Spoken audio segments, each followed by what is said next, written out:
The new update is here in all its glory, and prepare to see a lot more of Seer, because his updated ultimate is brilliant. Also, just today Respawn released more nerfs and buffs, so let's just get straight into everything this update. First of all though, the Flatline mythic is in the game, and honestly, it's a really awesome gun. It comes down right now into wildcard games via a Rampart care package, where both Rampart and Fuse announce the weapon, and then the care package will drop 3 Flatlines. And this gun and skin have a lot of animations. It's probably got the most animations for a mythic, because Respawn have given it unique sliding animations, which make this weapon feel really smooth, and it kind of feels like you're riding a motorbike when you slide with this thing. It also has unique shooting sounds,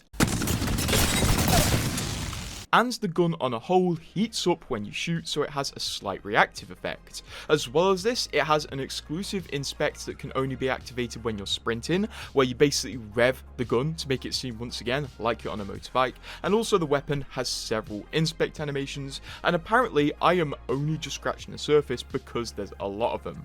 Obviously, you don't have to buy the Flatline mythic from the events to try out this gun. All you have to do is find a Rampart care package in a wildcard game and you get to play around with it. But obviously, if you buy this gun from the events, you will have it permanently. In my opinion, this is definitely the shining example of what a mythic skin should be, because it replaces pretty much every single animation, including reload animations, and it has several reload animations, including some rare ones. And obviously, because this thing comes down in a Rampart care package, it is a modified version of a Flatline, and it does have some pretty unique things about it. First of all, every 5th bullet shot from this is a double damage explosive bullet, and whenever you knock an enemy with this Flatline, they will have a bomb stuck to them, which can only be defused when a friendly picks them up. So basically, if they're away from their friends, they are gonna explode. It's a pretty good way to ensure knocks, but it does take a long time to explode. You can see if an enemy's got a bomb on them because they will be glowing or have an icon over them. Also, wildcard does have new wildcards. I did test out a few, like reload on knock, which is very powerful, and also stowed reload, where you can just give yourself the stowed reload passive. Also, you can finally get purple shield in wildcard through the purple shield wildcard, which is pretty cool. So for the next few weeks, wildcard is going to be pretty explosive, and I would imagine it's going to change when the Halloween event takes over as well. Now, the biggest part of this update, Seer. He is now an absolute movement demon, and those who can get good with Seer are definitely going to have a fun time. Basically, the new major movement techs added to Seer's kit are speed boost on scan, enhanced jumping within his ultimate, double jumping within his ultimate, and also aim down sights hover within his ultimate. And let me tell you, from a very brief time playing with these, they are so unbelievably fun. And people have already figured out that enhanced jumping within his ultimate perk basically just applies lower gravity to Seer, as if he interacts with any sort of movement item within his ultimate, like maybe a jump pad, he goes way further than he normally would. So you can combine Seer's new abilities to get some crazy movement, like scanning at an enemy and then using that extra speed to go into a slide jump to allow you to do a really long jump, because obviously off that slide jump you can do a double jump as long as you're within your ultimate. Also, the ADS hover is absolutely huge because it gives you 100% accuracy while just floating in the air, which is awesome, and it can basically be used to break enemies' necks. Just imagine you're an enemy and there's a Seer jumping right in front of you. You're probably going to try to predict in your head the arc of his jump. Well, if you're playing Seer, you can simply aim down sights, stop in your tracks, and your enemy will most likely overshoot you. But honestly, do not sleep on the ADS hover. As long as you have some movement, drop into a hover and then laser your enemies, you should come out on top of the fights a lot of the time. That's what I've been trying to do. Also, because with his tactical now, you pull out your weapon quicker after activating the tactical, it does feel a lot more responsive, and it does feel like something you can pop in the more intense moments. Honestly, Seer's changes are probably perfect. People are going to poke holes in his changes for the next few days, but as they stand, I'm really having fun with them. But then again, I am just a filthy casual. I'm not a streamer who complains about every small change. Over to Ashe. Obviously, her dash got nerfed. It now takes way longer to recharge, and she no longer has double ultimate. Honestly, within normal gameplay, you're going to hardly see a difference, but trust me, with Ashe being knocked down a peg and characters like Seer being brought up a peg, it should make the game feel a bit more diverse, unlike there's not an Ashe in every single team, which at one point there statistically was. Over in the patch notes, another big part of this update were the buffs to Maggie, and honestly, after messing around with her, she feels okay. Her wrecking ball kind of just feels heavier, and that's about it. Several times I did try to make it jump over an object it clearly should have been able to jump over, and it was like it kept trying to jump over it, but was too close. I do think the ball can be good, it might just need a bit more adjustment and maybe bigger jumps, or allow the ball to roll back a bit more and jump over objects, so we don't get stuff like this moment, where the ball clearly wants to jump over because it's not like deflecting off, but it just can't. Other than that, her tactical does feel a bit more snappy, and also her new upgrade that allows her to do full sprint speed with pistols and SMGs does feel really good as well.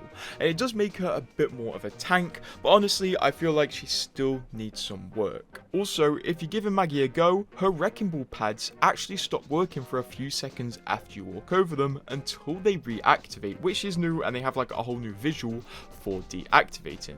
Honestly, her updates are pretty mid, but the fact that Seer's updates are so good, I can kind of overlook this. I just think Maggie needs a bit more work. Oh yeah, and also, her wrecking ball doesn't break down doors anymore. This is like definitely a mistake, but it doesn't break down doors. Extremely frustrating. While we are in the firing range, you can actually give the Flatline mythic, which is in wildcard right now, a go, but it won't have the Flatline mythic skin applied. It will just be the base gun without the skin. So if you want to check out the skin, make sure to head over to wildcard for that one. Over to the actual event, there's some weird stuff going on, because you would expect now a new mythic skin is available, you should be able to buy the bat with heirloom shards. Well, you can't. Right now, if you try to buy the bat with heirloom shards, you will be told to go to an event where the bat event is still active, apparently for 48 more days. I didn't think this was possible, and I'm not sure if this is meant to be happening. I'm not sure if Respawn knows, but this is happening, and people who were probably expecting to buy the bat with some shards now cannot do that for some reason. The actual event for the Flatline Mythic is a full milestone event, although it does have a really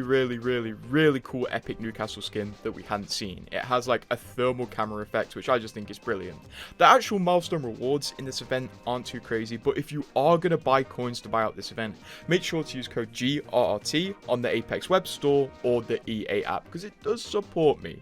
If you want to get stuff for free, well, we do have an event shop, and it is giving away an event pack, and presumably in the coming weeks it will continue to give away event packs. For mine, I got an epic rampart skin, which is pretty good. Also, if you do have some leftover credits after that, Respawn are selling a rampart emote, which is pretty cool in this store, battle pass stars, crafting, an epic pack, and also a badge. There's something pretty strange happening though if you continue over to the store, because right now in the store there's a Crimson heirloom pack sale, which is apparently, according to the thumbnail, selling up to 3 heirlooms.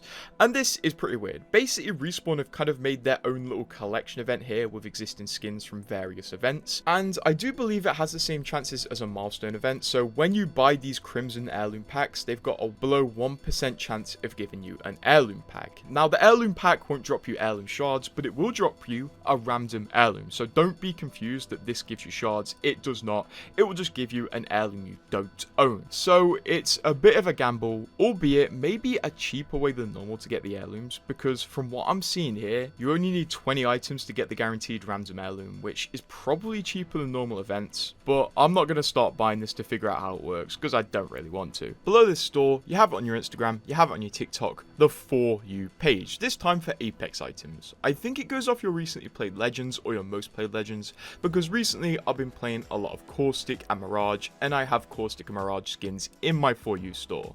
And under that, we have a new Select Pack store. Also, because this is split 2 of Season 26, we have a new Battle Pass, and Respawn didn't really show us any of the skins. We only got to see one of them briefly in the trailer for the current event. And honestly, this Battle Pass is pretty cool, and I'm definitely going to pick it up. The first skin we get is this Watson skin. Really cute. It comes with a devotion. And then the first legendary skin we get is for Rampart.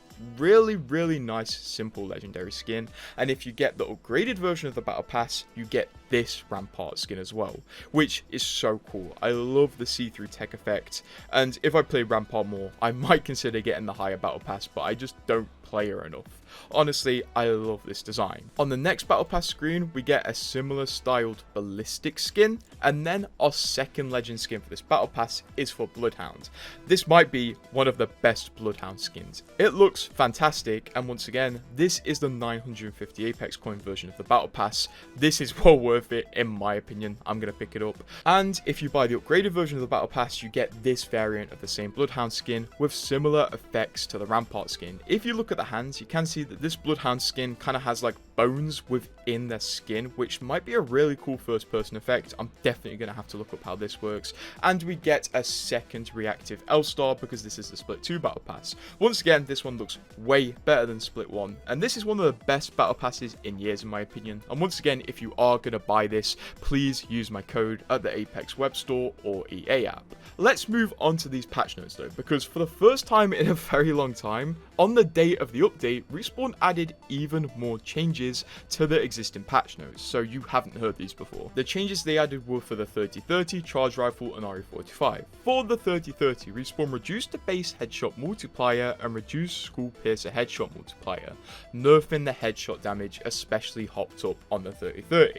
For the Charge Rifle, Respawn reduced select fire damage to 40% from 25%, which is a very big nerf, and they also increased the damage scaling minimum distance to 75 meters from 50.